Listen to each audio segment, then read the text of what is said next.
Okay. So, yeah. And now the question in terms of unafraid, if I think someone is going to attack me physically, it's not the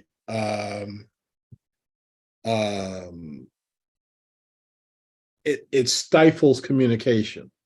I've only had that happen a couple of times, and that was quite interesting.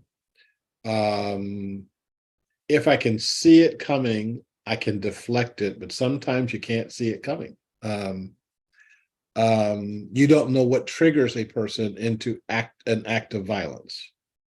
It's really hard to be open, loving, and heartfelt when you think somebody's trying to clean your clock. Anything else that we want to say? Let's get a couple more comments on this question here, and then we'll move on to the next. Bob. Is this not just basic humility? Say again? Isn't this just basic humility? Yes, it's basic humility, but look the number of times that we don't do that. Yeah. And actually, I would say all 12 of these is basic training in being a human being. And how often do we need that? Yeah. One of the most interesting experiences I ever had was I had somebody hold me up at gunpoint. Mm. And my reaction, much to my surprise, was I felt sorry for him. Mm. And he pulled a gun on me in the alley behind our apartment building, and I invited him in and said, let me get you more than I have in my pocket. Mm-hmm. And did you appreciate that? Yes. Mm-hmm. Yes, because he was scared to death. Yeah.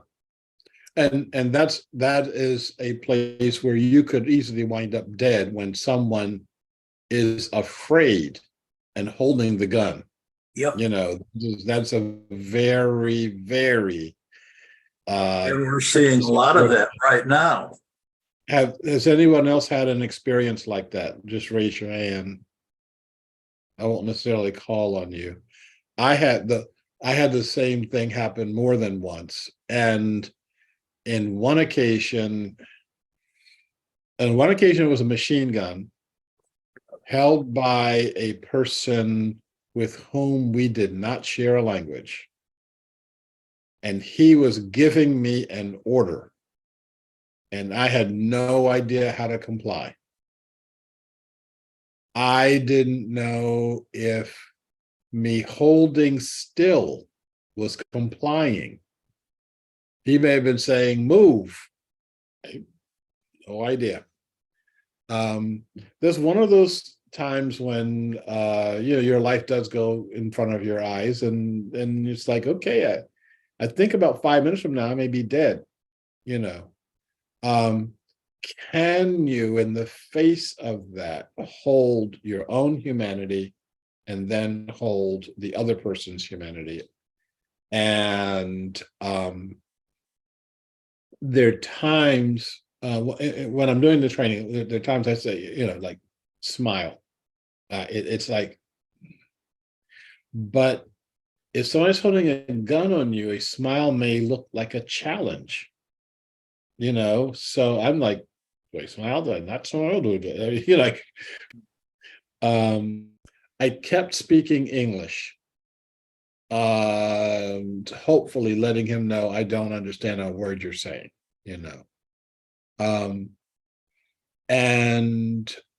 this was in Sri Lanka. I was sitting down And being brown skinned and sitting down, I could look Sri Lankan. If I stood up, I was a foot taller than him and everybody else. And therefore he would know, oh, this guy is not Sri Lankan. But it just looked like I was challenging him. Well, I made it through without being perforated. So whatever I did worked, you know. Any other issues, questions, comments about this first question? Let's go on to the second question.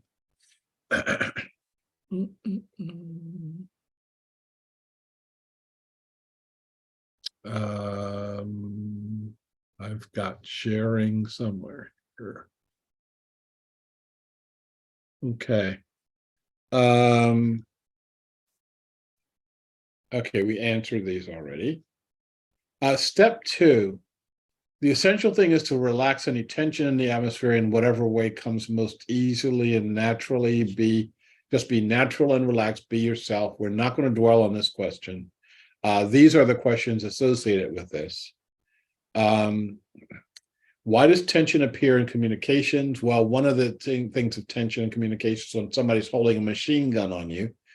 How do you dispel tension in the communications? Have a bigger machine gun. No, this is me not being serious. How do you dispel tension in communications? Move off of whatever the tension high point is. Come back around to it a different way. Rephrase your situation. Tell the person that you are afraid. That let me explain. Yeah, when you speak loud like that, when you're when you're angry like that, it makes me feel tense. And by sharing yours, it may help the other person understand that. In the context, what does be yourself mean?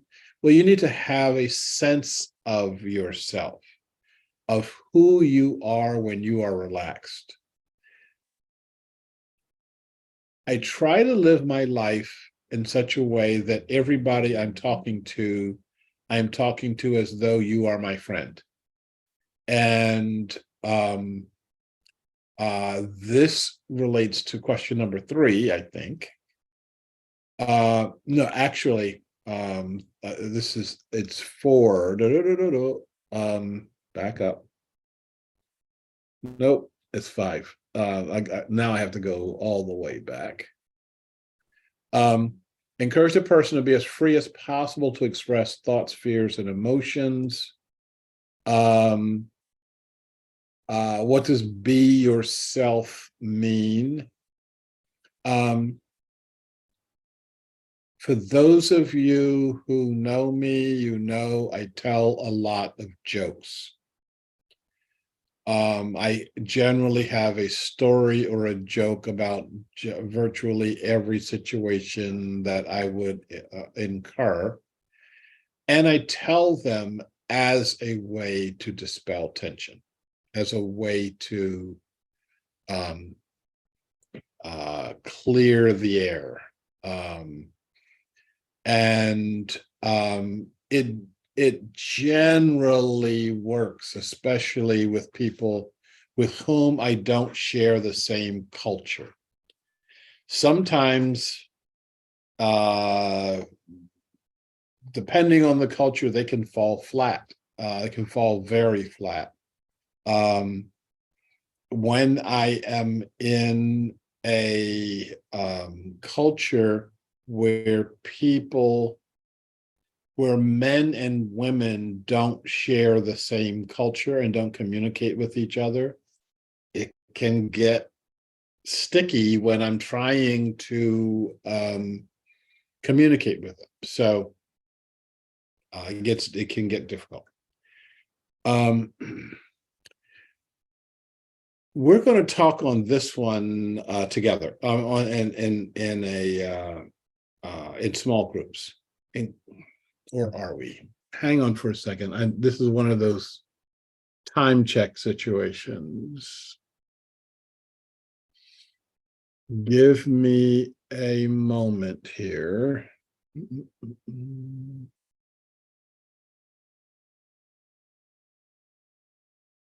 This is one where I think we are going to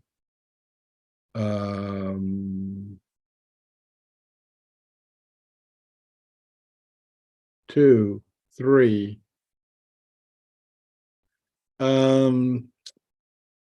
We're going to do this one together also.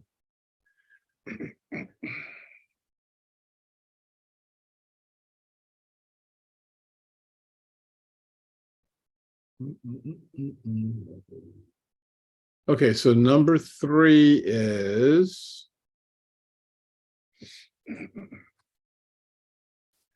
encourage the person to feel as free as possible to express their thoughts, fears, and emotions. Well, the questions are you open to the thoughts, fears, and emotions of others? And how do their thoughts, fears, and emotions affect you? So as the group, and I will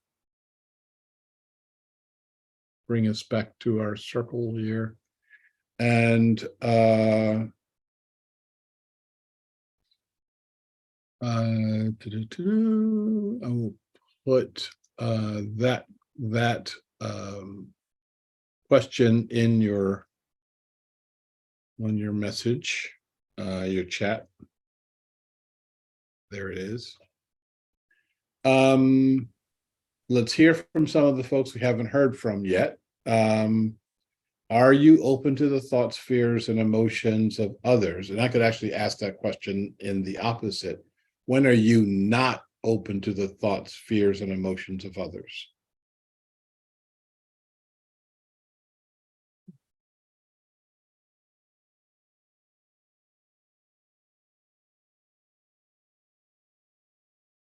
Catherine. When they start touching me. Start touching you? Yes. Physically? Physically. Okay. Okay. As long as they talk to me, I'm good. Mm-hmm. Okay. Someone else. Ellen, I see your hand up. As long as they listen to me, because one of my biggest problems is feeling like there's an awful lot of people that do not listen, especially to women. Mm-hmm. Yes. Jesse.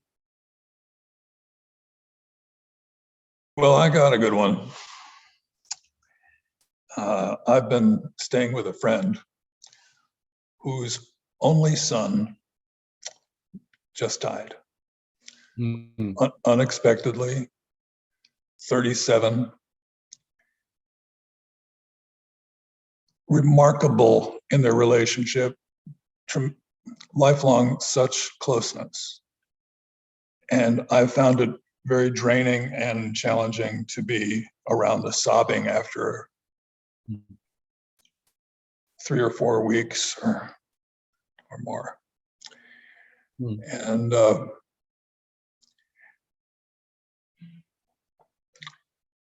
remarkably, after this last week, things really shifted, but it involved a lot, and that's been quite a dramatic experience in terms of not having that much of a challenge like that before. Mm-hmm. Yeah.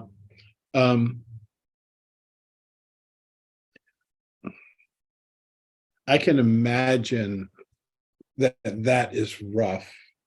And it's interesting how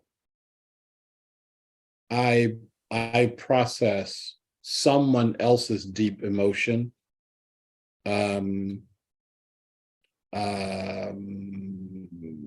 Yeah, so I can imagine that was very intense.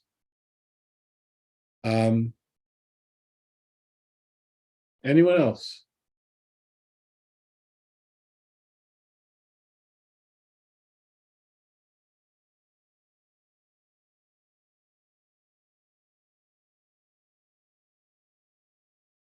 I can wait you out.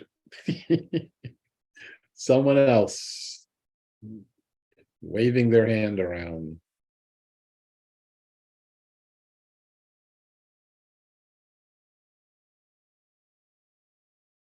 Okay.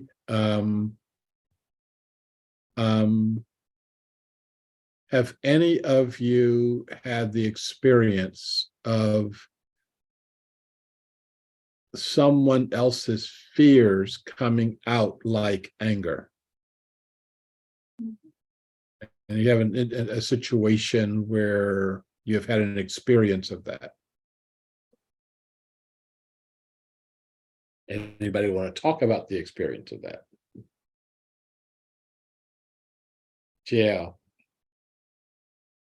Was it last term or the term before? I actually had a student that was in class, and he had so much anger in him, it was palpable. And I always make my classes were very cohesive. We talk about how to talk to each other, and yet he would attack other students verbally.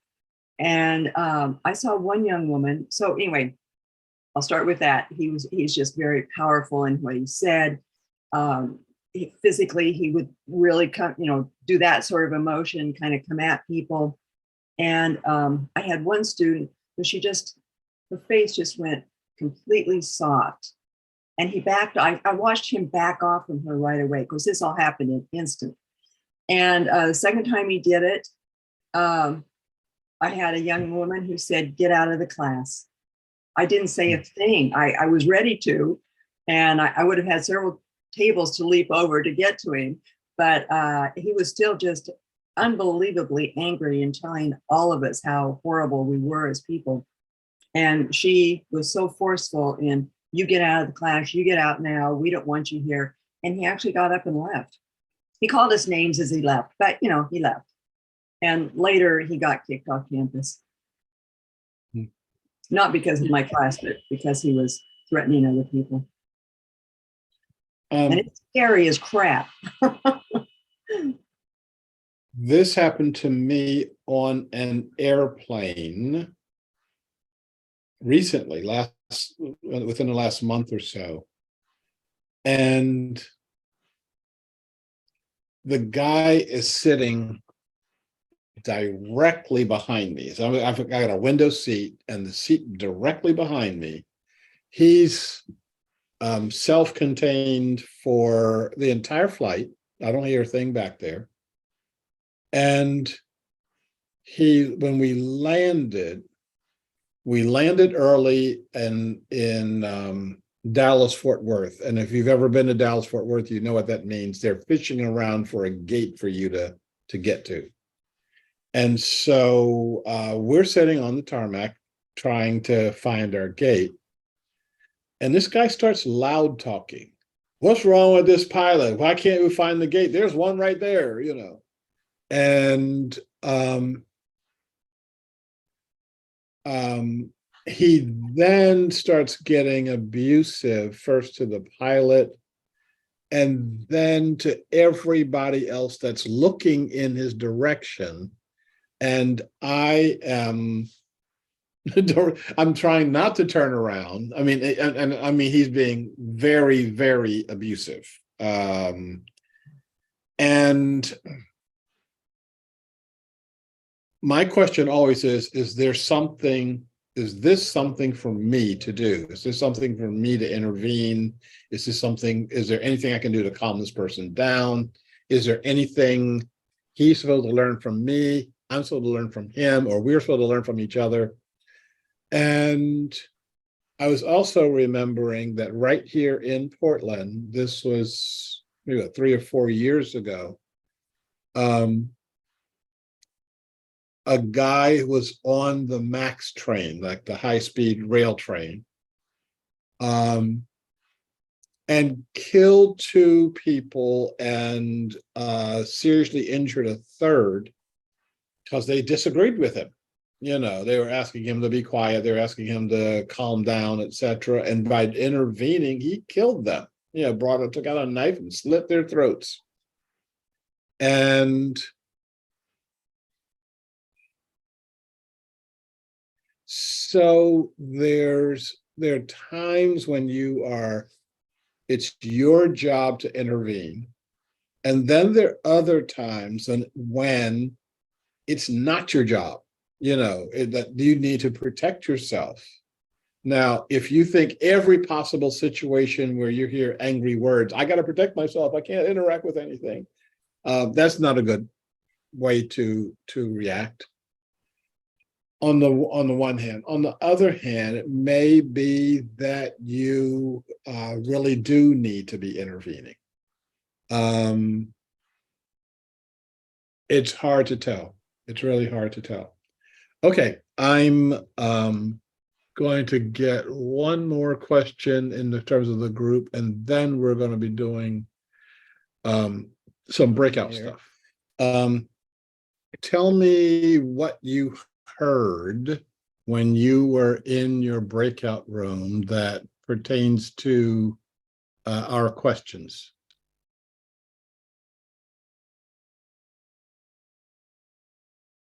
Anything? Nothing? I'll speak. In Okay. our room, everyone said that they meditate. Most had a meditation practice.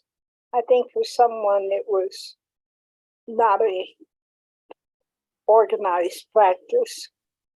But we all agreed that there's no right or wrong way to meditate. Everybody enjoyed meditating in silence and with others. I'm complete. Very good. Thank you. What was going on in the other room? Complete chaos and mayhem, fist fights.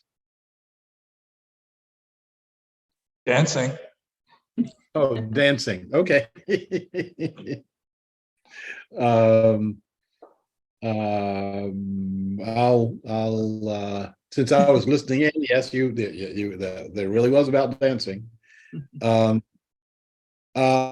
Let's move along.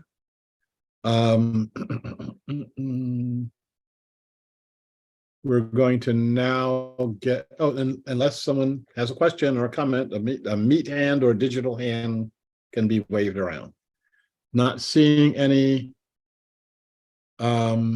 Let's move on to step 5. In all grave situations of life, 2 things are most useful: a common sense approach and a sense of humor. Use humor as skillfully and as gently as possible.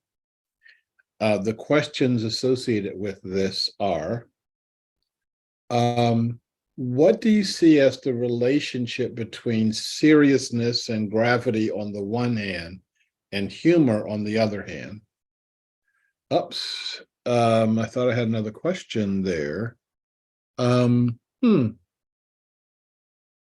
I thought I had a question that said, do you have an example of how humor has been used skillfully, or have you an example of humor being used unskillfully, like you shouldn't do that?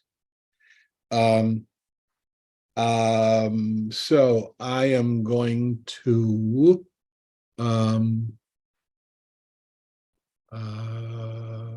get us in our group view and ask if you have a question or comment or thought on that situation. Jesse. Yeah, I thought the feature of saying that gentle humor answered that second part. And I find that really good to be sensitive to, because a clumsy or a I don't want to say clowning around, a silliness is not going to alleviate either a conflict or a tension or something in the air. It's not going to clear the air. It's going to be a wet blanket or something, or a towel in the face, you know. So gentle and skillful, that's really nice to think about. Yes, especially for someone like me, and I'm more than willing to use humor, but a lot of time my humor is avoidance.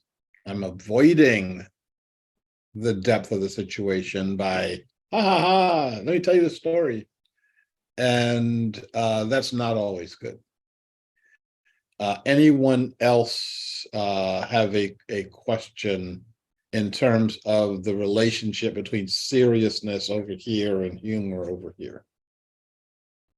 Or a question or a comment or a thought? Yes. Yeah, I guess my thought is that humor is an essential thing. Without humor, it's like ego or something. You're taking yourself very seriously. And in the trials of life, especially, individual trials especially, or maybe just interpersonal trials, humor is an essential thing.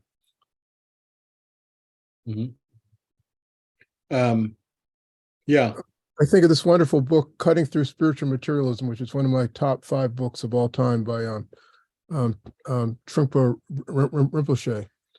And he talks about humor quite seriously, and he does that in a humorous fashion, which is quite skillful. Yep. Good book. Every time I think about it, it's like I want to pull it back off the shelf and like, okay, it's time to read this one again. Anyone else to yes, Stacy. So I'm more likely to use humor when anger is involved, but I'm less likely to use it with sadness because I think a lot of times people use it to avoid the sadness, and I don't want to do that. I want to give it the space. Yes. Had a situation that happened some years ago.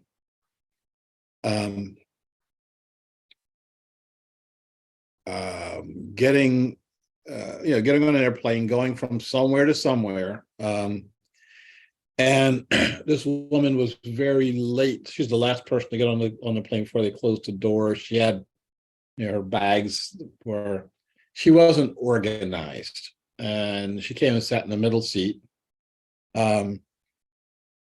And whatever she was going through was really, really deep. It was like she was attending the death of a loved one or whatever. And as the plane started taking off, she started crying quietly to herself. And I put my arm around her, and she cried into my sweater while plane was reaching altitude. And she pulled away and said, "I'm really sorry." And she did not tell me what she was, like whatever it was that was that had her on this plane was emotionally charged for her. So she pulled away and said, "Oh, I'm sorry and thank you." And I pulled her back. I said, "You're not done." And she cried for the next hour. Okay. And I kind of went to sleep with her soaking up my sweater. And as the plane was coming back down, she pulled away again. And it's like, okay, yep, you're done now. And again, she said, "Thank you." I never got her name. I never got her story. Learning to receive in silence, learning what is skillful at this point in time, that was mine to do. I didn't mind at all. I didn't have something else I needed to be doing, you know. And that's how human beings can act human toward each other. Any other questions, comments, thoughts about that? Going once, going twice, going back to our steps here. No one wishes to be rescued with someone else's beliefs. Remember, your task is not to convert anyone to anything, but to help the person in front of you get in touch with his or her own strength, confidence, faith, and spirituality, whatever that might be. Not whatever yours might be, but whatever theirs might be. So, questions. When talking with the other, have you tried to convert them to your way of thinking? We're going to answer also going to answer those questions. Yes. You've tried this at some point in time. What was the result? How do you help the other get in touch with themselves? Let's do small groups on this one. Whoops. Okay, looks like we are back. This sounded very like a very lively conversation for you. Do you have a anyone want to share anything that you either said or heard when you were in your breakout room?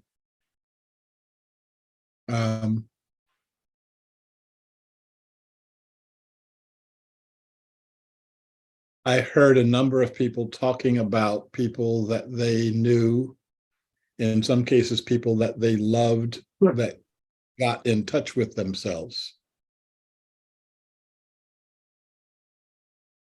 I'm a little in and out, so I'm like catching like 80% of it. So if I whatever. So yeah, in our group it kind of seemed to be a theme with those who got a chance to speak was that we tried to kind of share our perspective with family members, and our family members were like not trying to hear it, like just shut down.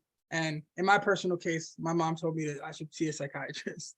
And I think yeah, that was kind of yeah. That was kind of our theme, and then we kind of like over as time passed, kind of try to take a more soft approach, and instead of just like shoving our or my opinions down the throat, trying to just be inspirational by action and maybe planting a little seed here, seed there, not as abrasive. Yeah, so that was kind of the theme in ours. Something that is true for me, and I didn't understand how my way of processing my reality was causing heartburn for a lot of different people. The way I would deal with, if somebody offered me a new perspective or a new idea, I immediately started tearing it to pieces. I mean, and I can do a lot of tearing to pieces too. I mean, I worked at that really well, and if after trying to completely annihilate their argument, if I wasn't able to annihilate all of it, then that means they won. Okay. But in the process, I left a lot of shredded people in my wake. And I've learned to take that process internally. So I'm still listening to their argument, and I'm looking at how does this fit, how does this not fit, etc. But I'm not going after them in the room, and they're a lot more appreciative of that. On the question of how you helped others get in touch with themselves, I heard a couple of comments about that, if anyone wants to share. I guess not. Okay, let's move right along. Say again. I want to hear how it's done. Me too, but if no one's moving their mouths, it's really hard for that to happen. Okay, Bill. Well, what comes to my mind, is if you listen to the person and just show that you really care, then I think that inspires them to look more deeply into what's going on, because you're not putting them on the defensive anymore, and then to ask the right questions that will inspire people to reflect, to show that, oh, if you're having difficulties, if you're going through a lot of stuff, okay, well, consider this. What do you think about this? Have you, just bring up alternatives so it might inspire people who are obviously in some kind of pain or in some kind of difficulty or feeling angry or upset about something, that might help. Yeah. So listening, number one, something I did not do a whole lot of, and asking questions, something I never did. It's like, why? If you got something to say, move your mouth. I'm not going to ask any questions. So even the fact that I got these questions written down was a major step for me. I'm trying to remember his name. He wrote the book The World's Religions. 25 Houston Smith. Thank you. He was the closest thing I had to a living mentor. Okay, and even he and I would get into it once in a while, but there are times when I would actually go, he would invite me into his classes at Berkeley, and he had a hearing problem. So he would be in the front of the room lecturing, and then when he asked if there were any questions, the students had to raise their hand, and he would take off into the stacks, and he would sit literally in front of the student. He could touch the student because he was lip reading.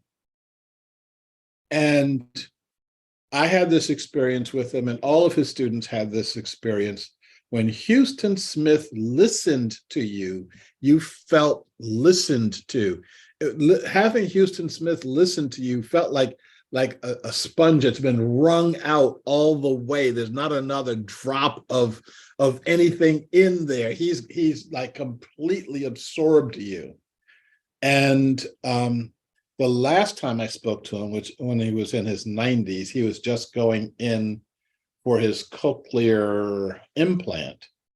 And I was thinking like him getting full hearing may actually take something away from the Houston Smith experience of having this man listen to you. So he and I, once every couple of years or so, we would do this one-on-one hour, where I'm face to face, heart to heart. And I think the most important thing of that hour, when I walked out of his place, it was like, boy, did I feel listened to, you had the impression that this guy had nothing else there's nothing else in his universe except you and him and that conversation, at some point in time, if I get half of that, everybody will really feel listened to. Okay, we've got another 40 minutes or so. We've got time for maybe 3 different to delve deeply into 3 different steps, and we're about halfway through. So I'm going to cover these next couple of steps briefly, and then we're going to get to number 9 that we could spend several hours on. Okay. Unless somebody else has anything else to say about the last step. Okay. Step number 7, do not expect too much from yourself or expect your help to produce miraculous results. The questions involve, when talking with the other, what are your expectations of yourself? Well, many times my expectation was, I'll open my mouth, I'll say something brilliant, and boom, they'll change their lives forever. In 5 minutes or less. What are your expectations regarding the results of your communications? I have to, and I actually write this into, when I'm doing consulting work, I write this into my notes to make sure that in my mind, and sometimes I say out loud, it doesn't matter if you get this at all. It doesn't matter if you understand what I'm saying. It doesn't matter. There's nothing for you to get here. Relax. I'm relaxed. Let's just kind of go for it. Next is, for real communication to be established, you must make a determined effort to see the person in terms of his or her own life. The questions is, what techniques do you use for seeing the life of another? And this is going too far. Do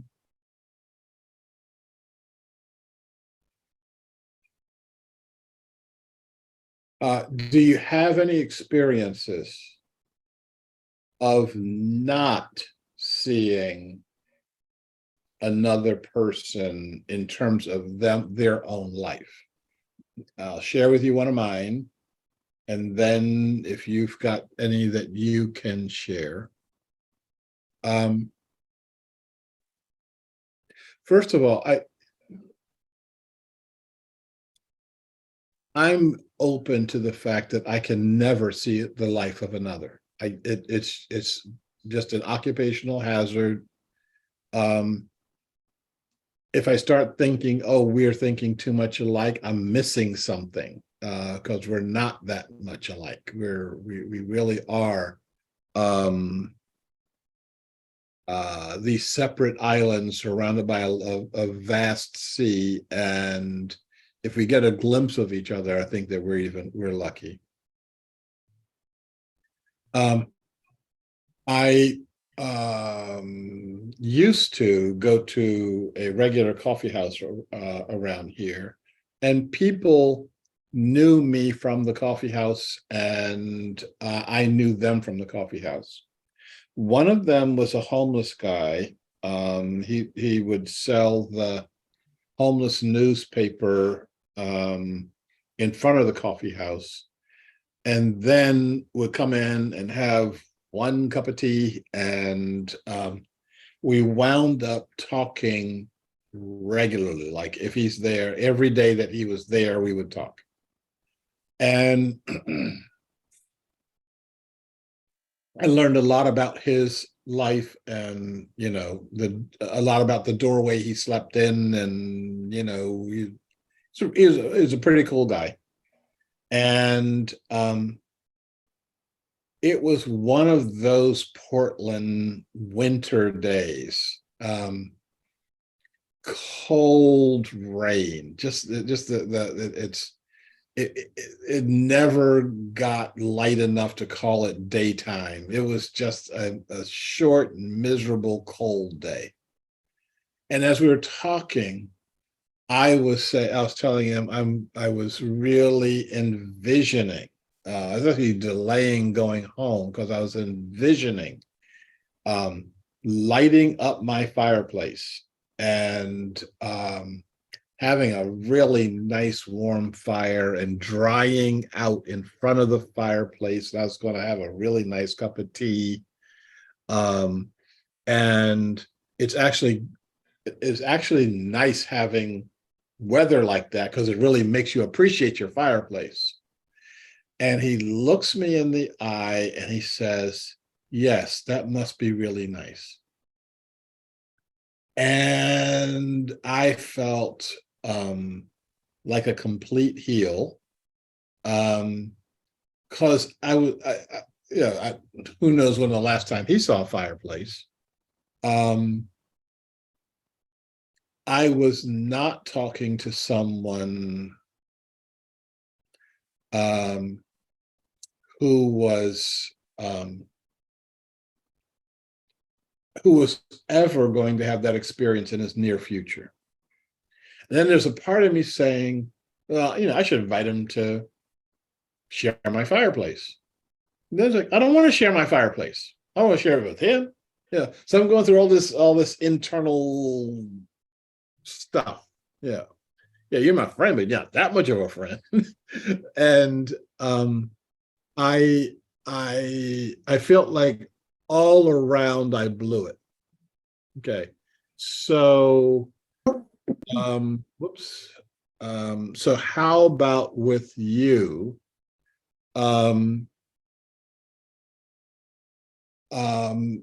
Do you get to see people in terms of their own experience? Or have there been times when you did not see that person in terms of their experience?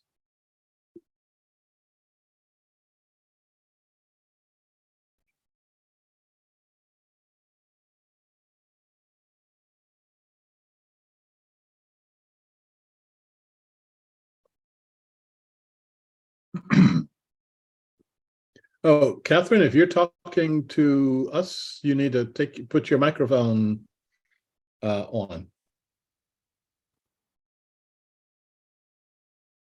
There's someone sharing the background with me. Okay. All I said was that these people don't seem to want to share. Mm-hmm. That now I shared with you what I had said to the person here. Okay. Okay.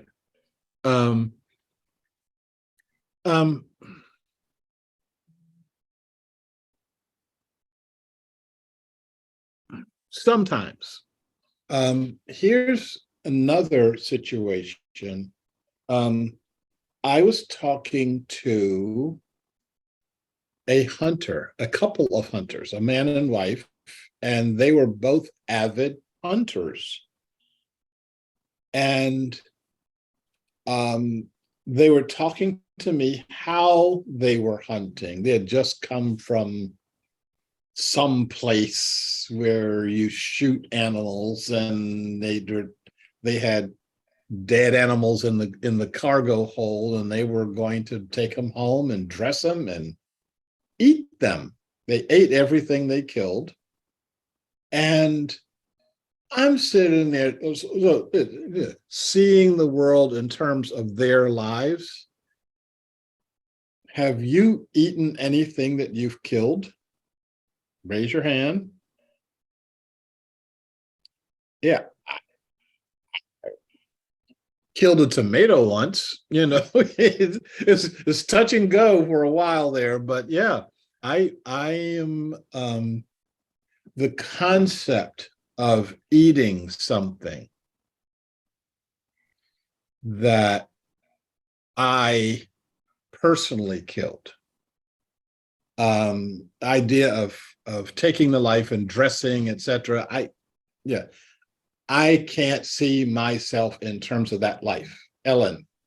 I grew up going to the Jersey Shore. We ate raw seafood constantly. We would open up those clams and slurp them down, and everybody did it. I know there's all kinds of vegans now who think that's like one of the most obscene things imaginable, but yeah. Although I eat sushi, but yeah, there's a difference between raw and live. I mean, like There's a line somewhere around there. But again, seeing someone, and there are other things that in terms of seeing someone in terms of their own lives. I've been to lots and lots of countries, and part of going to lots of countries is being in situations where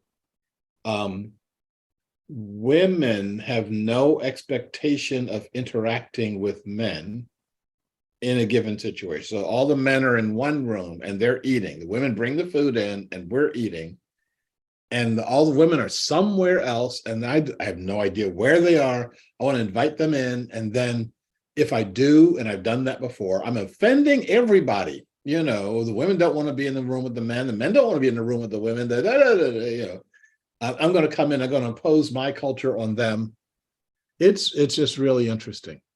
Anything else on this particular point, because we are running short on time. Okay,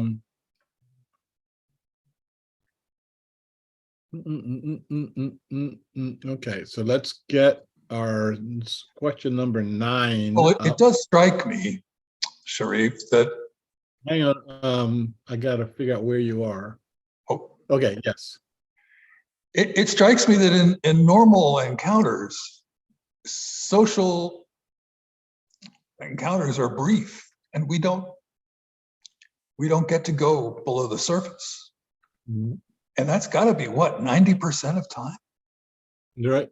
I don't know. Mm-hmm. Unless Yeah, we're in a special circumstance. Yeah. No, that's true. And I prefaced talking to the hunters, I was on an airplane, and when you're on an airplane, a special situation, you're with these people for 2 hours, okay, or 3 hours. Or if it's an Asian flight, 16 hours. You get to know folks really well. You can predict how fast their bladders fill up, you know. So you do get to know them, but most of the time it's just complete surface stuff, and you think you know them and you don't understand what's going on. And going into step 9, this is a segue for step 9 here. You can make some assumptions about people. Oops, you can't see that unless I do this. Okay. So number 9, look at the person in front of you, whoever this other is, and think of that person as just like you. And that's where my mind started balking. That person in front of you has the same needs. And I'm thinking, remember the confrontation in Charlottesville, Virginia, where you had the white supremacist groups confronting the progressive groups. Think of that person as just like you, with the same needs. Well, my needs are, I don't have the same needs as that person. The same secret areas of sadness. And that really got to me. I recognize my secret areas of sadness, and they may be very different from yours. The things that either make me sad or trigger my sadness may be very different from yours. The same fundamental desire to be happy and avoid suffering. The same half-acknowledged feelings of helplessness. And it's really hard to think of this person, you know, wearing this Kevlar vest, holding assault rifles as being helpless. But if they're wearing a Kevlar vest and they're carrying an assault rifle, they are definitely helpless. That's why they're doing that. Everything that you're doing by challenging them is feeding that. The same loneliness and the same fear of the unknown. You'll find if you really do this, your heart will be open toward the person and love will be present between you. And yep, if you do that, that's exactly what you will be experiencing. Hang on.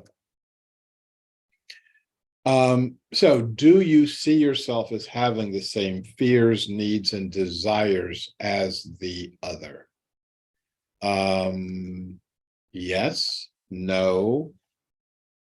How do you see that?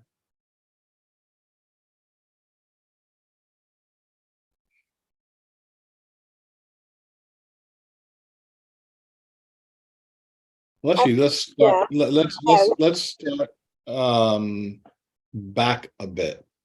When you think about the other, hang on,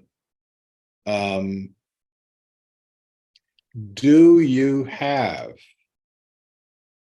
the same needs as your other, as the other you have in your mind? Do you see that you have the same secret areas of sadness? Do you see that you have any areas of sadness? Do you see that you have the same fundamental desire to be happy and avoid suffering? Do you see yourself as having those things with Donald Trump? Do you see yourselves as having those things with Joe Biden? Do you see yourself as having those things with, you know, the warlord of the week in the Sudan? Yes, Catherine. The answer is no. I see them as the other. Mm-hmm. And what with the opposite desires mm-hmm. that I have. And I'm really talking about the other. Yeah. It's hard to do that because that's the side of them that's been presented to you. There was I've had situations where the situation brings me face to face with an other I don't want to reconcile myself with. I guess the most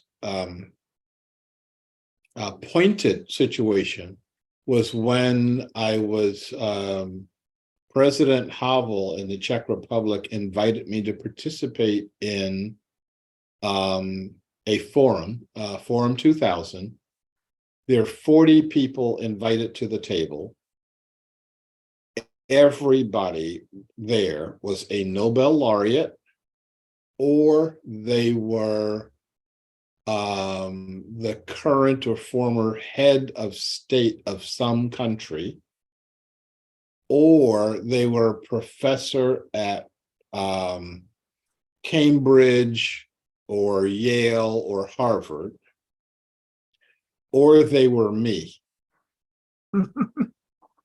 And so there are 40 people at the table. Now, Hillary Clinton's at the table. The Grand Mufti of the Al-Aqsa Mosque was at the table. Henry Kissinger was at the table. And I was at the table. There are 200 people watching this, and then it's all being broadcast live throughout Europe.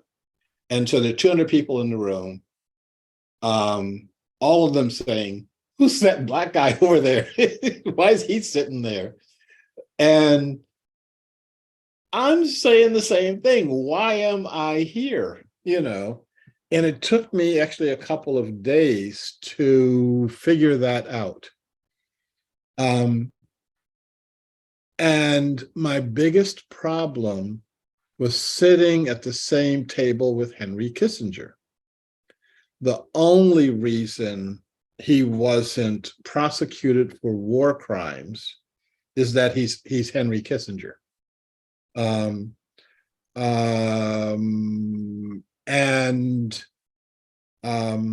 Was I, in the 4 days that I that we were at that table together, was I going to talk about Vietnam, and that he should have been tried for his behavior in Vietnam.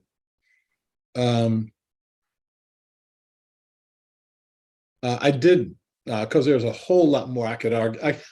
We did not see eye to eye on anything. And he, every time he looked over my way, I could see the look on his face, like, who invited this guy? So, so can I see that I had the same needs as Henry Kissinger, the same secret areas of sadness as Henry Kissinger, the same half acknowledged feelings of helplessness as Henry Kissinger? Could I see that?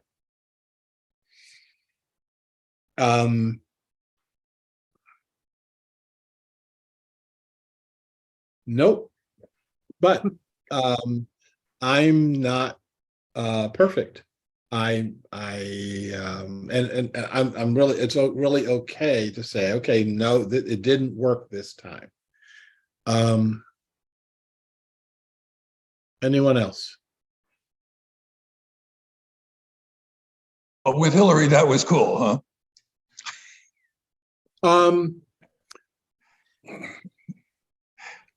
This happened right at the time. No, this happened right at the time of the Monica Lewinsky Oh my God. situation. And so the big news was this event took place on the Clintons' anniversary. And so she's in Europe on the Clintons' anniversary. Is she sending a message to Bill? So every time she cleared her throat, there's all these cameras, she just cleared her throat. Is this sending a message to Bill? I had several different interactions with her.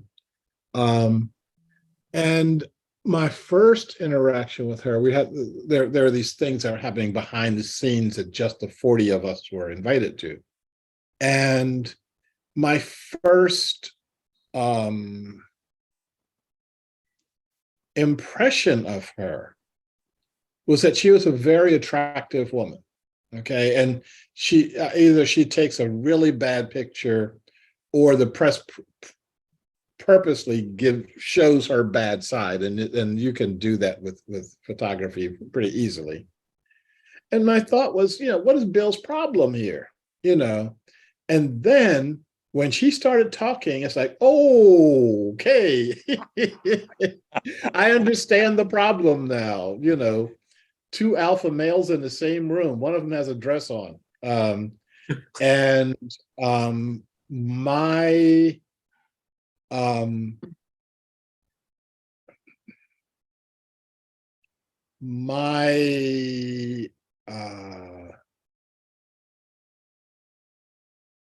impression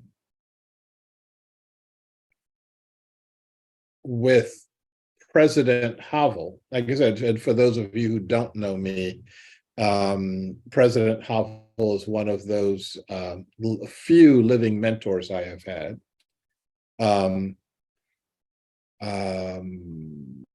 But I met his new wife, Havel's new wife, and my first impression was he married his Monica Lewinsky. And that was not a positive statement on my part. We've only got 15 minutes, so I won't get into it. But the same thing applies. What are the same secret areas of sadness that you have with someone who's like, seen as the leader of the free world? He can do anything he wants to do except acknowledge his loneliness, acknowledge the fear of the unknown, acknowledge all this other stuff. Anyway, I kind of went off. Jesse, did you have something else you wanted to? Yeah, because I don't know, if it's going to be necessary to wrap up. And it seems to me what really is the crescendo of this tutorial, or this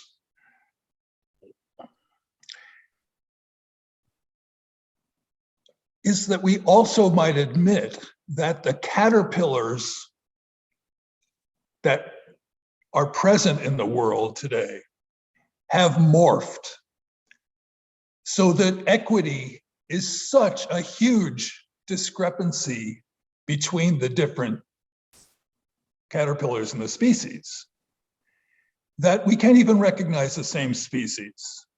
So that these questions fall apart, I think, because they're a nice examination of humans on a certain plane, but that's all been altered.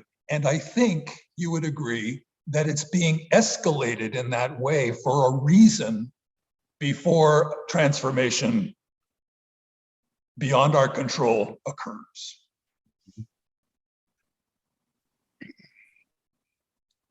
I'm going to agree with you, but I'm a little bit hesitant to do so, because if I do that, what does that mean for the work that I'm doing? So I'll just say I agree-ish. I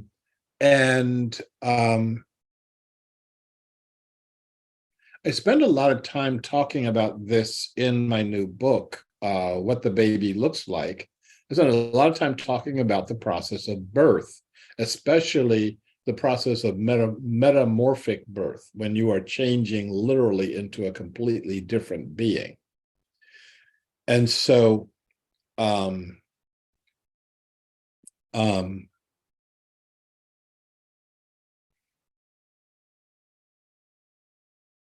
as our societal metamorphosis progresses, we're watching institutions, I'm calling them organs, societal organs, changing. It changed from this to that to this to that. But all of that is just in preparation for the metamorphosis, for us to grow our wings. And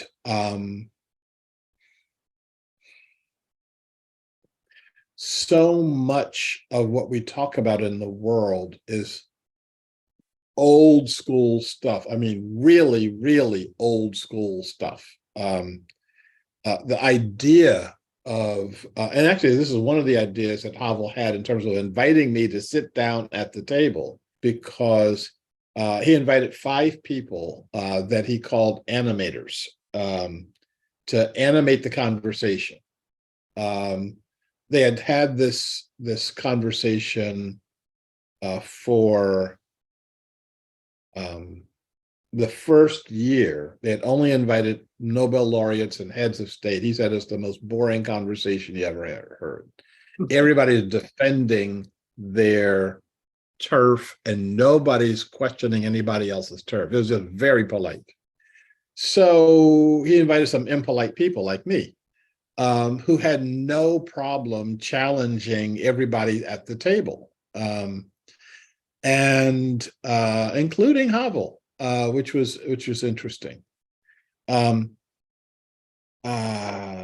But you're right, the caterpillars, all of us are prepping for the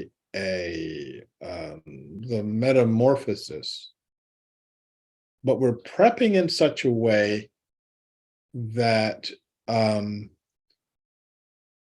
I think all of us are going to be surprised at how what this thing looks like, okay, when we're done.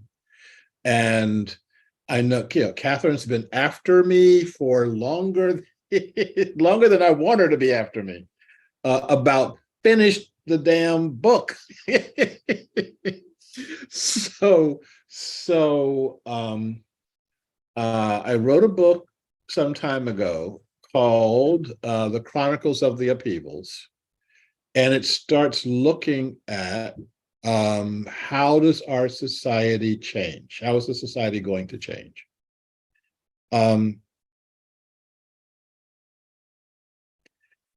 it's speculative fiction written from the point of view of 100 years from now.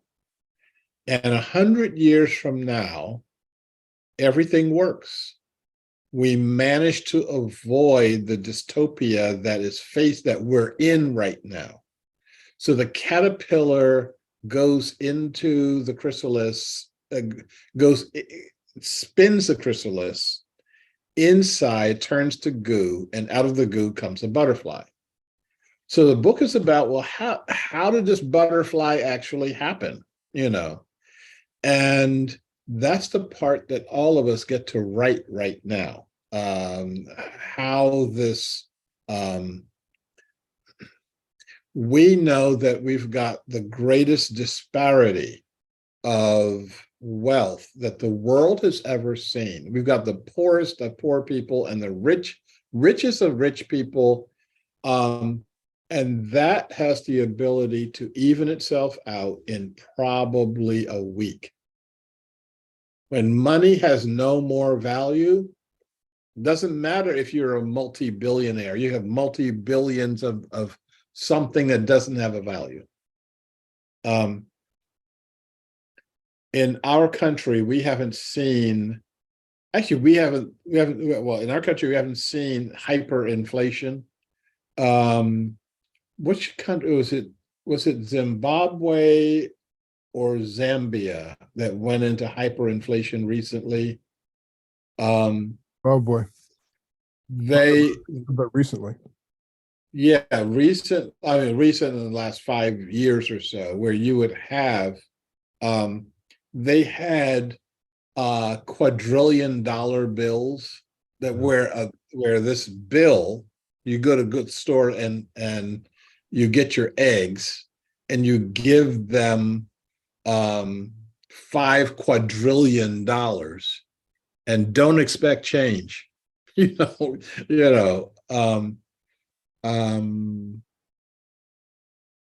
haven't seen that. And when we do, money will not be worth what you think it's worth. And all of us may be on the same plane with that, where your true, and I've said this for the last 20 years, your true value is not going to be on how much money you've got, but on how many communities you are connected to. If you're not connected to a community, you are going to be in rough shape. If you're connected to 2 or 3 communities, you're going to be in much better shape. If you're connected to 5 or 10 communities, you're going to be okay. And so that may be how we measure things.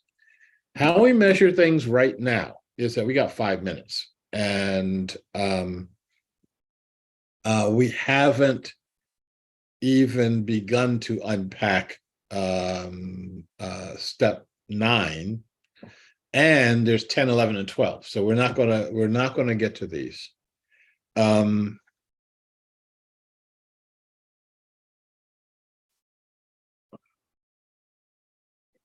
guess I should get spotlit here.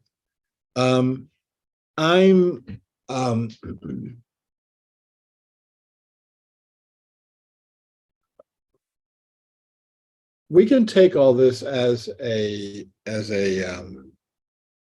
kind of interesting intellectual exercise. I mean, this has just been, it's been so nice talking with all of you and hear the questions. And we were going to do this in such a way when Angelo and I first started talking about this, wanted to do it in such a way that everybody would have the workbook in front of them. So you'd be taking your notes in there and you could just continue the conversation in there.